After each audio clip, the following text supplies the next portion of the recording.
Okay, wow. I see I haven't shaved again. A lesson for me this week is to really learn to pace myself.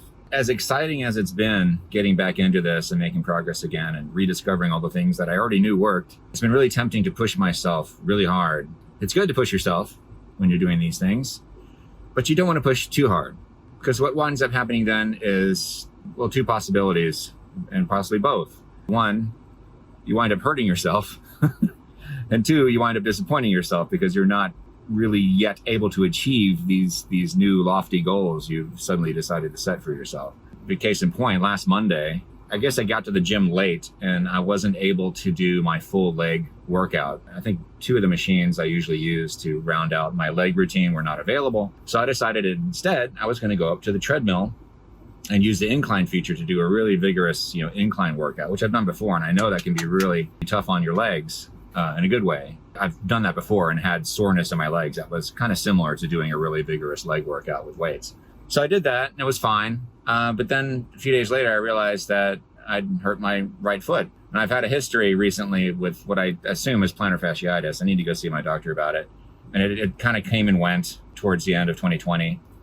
And now it's in my right foot. Not horrible, but just bad enough that it's preventing me from walking long distances, basically, which is really annoying for me right now. So I bit off a little bit more than I could chew that day, and that was a mistake.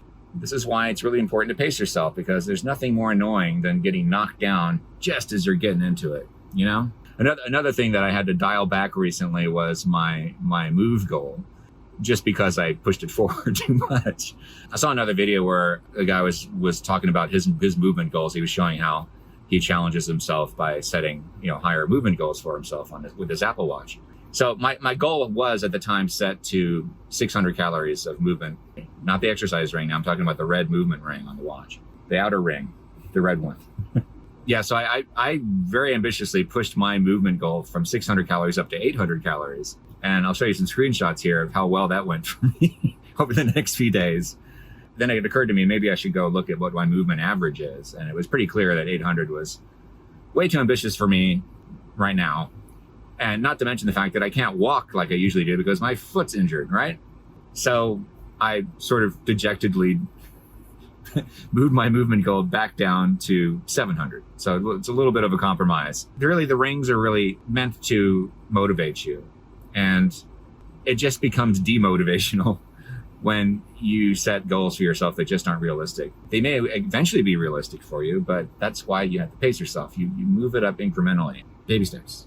Remember, this isn't a race. I have to keep telling myself, I keep saying it, but then I'm like, I'm going to do better. I'm going to really push myself this time. Calm down there, Sparky. I've lost 5 pounds now. I'm doing fine.